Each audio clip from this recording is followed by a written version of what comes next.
The original town of a world-famous apple, a coal town built by a young industrialist, and a place called Booger Hole. I'm Wayne Worth, and you're watching On the Road in West Virginia, our 55 counties, Clay County.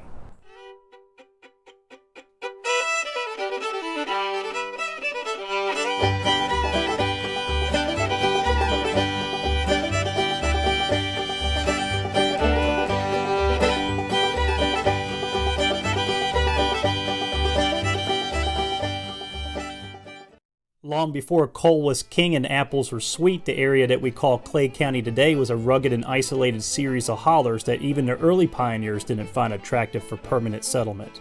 This would probably explain why there was no permanent settlement until shortly after Sinnett Triplett built a camp southeast of Dundon in 1812. What followed, or should I say who followed, was a dude named David McOlgen who set up shop along the Elk River near present-day Clay.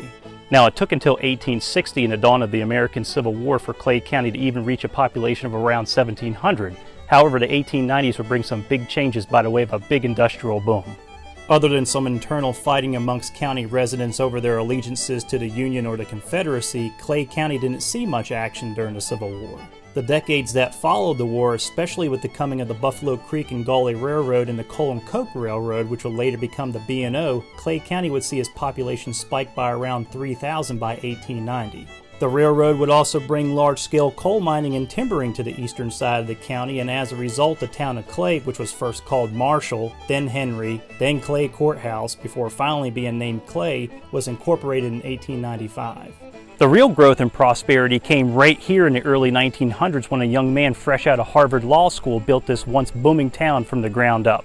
J.G. Bradley, who was only 22 years old at the time, would bring the Buffalo Creek and Gully Railroad to Wyden, which by 1911 would become a coal company town of the Elk River Coal and Lumber Company, which by the way Bradley became president of. On down the railroad track a piece was Swandale, which was the company's sawmill, and further down the track in Dundon was where the railroad repair shops were. Believe it or not, Wyden, compared to many company towns throughout the state, had better amenities and an overall better quality of life than even surrounding communities in Clay County. The town had good schools with some of the best paid school teachers, a swimming pool, and even a YMCA, just to name a few.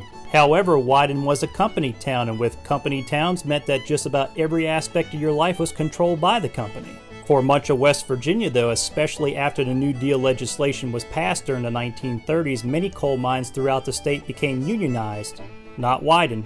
This would all change in 1952 when the miners went on strike due to being upset of the lack of health care and retirement benefits. It even led to a small war in the town as train trestles would be destroyed by dynamite, and even one miner was shot and killed. In the end, this led to J.G. Bradley selling the mine in Wyden in 1959, where it was soon unionized under its new owners. By the 1960s, though, both coal production and railroad operations would cease in Wyden, starting an economic decline for decades in the county.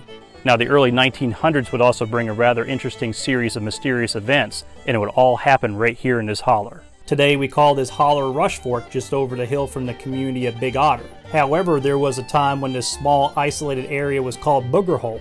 To make a long story short, it was a place where strange disappearances and murders occurred, and some even believe it all started during the Civil War when two men serving in a local Home Guard unit were drug out of their beds one night by Confederate bushwhackers, tied to a tree, and then shot to death.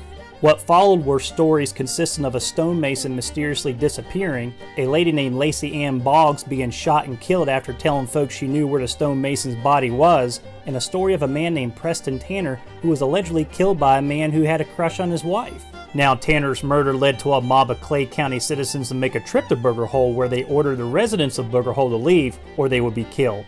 They also threw some sticks of dynamite into abandoned homes to let the residents know that they were serious. Today, when you drive through Rush Fork, you would never think that this now peaceful place was once considered the Wild West of Clay County.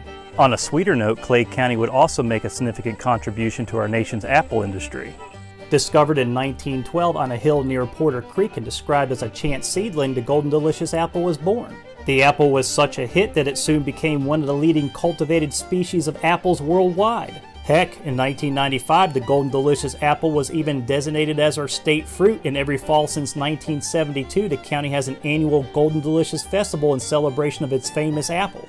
Though not what it was back in his heyday when Cole was king, Clay County today is still a place that many people love and call home. And with its close proximity to Interstate 79, many of its residents are able to commute to nearby Charleston for work. What really holds Clay County together, though, even through some tough economic times, is their community spirit and love for their neighbors. And that couldn't have been more evident than during the record floods of 2016. The devastation was widespread and the recovery was long. But in the end, what was once this, a year later, is what you see behind me. Pure West Virginia love. I'm Wayne Worth, and until next time, always remember, what we value and hold important to our lives today came from events that happened yesterday, and is when we begin to understand the events of yesterday that we fully embrace today, which makes tomorrow become less of a mystery. The real growth and prosperity came here in the early 1900s when a young man fresh out of Harvard Law School built a once booming town from the ground up.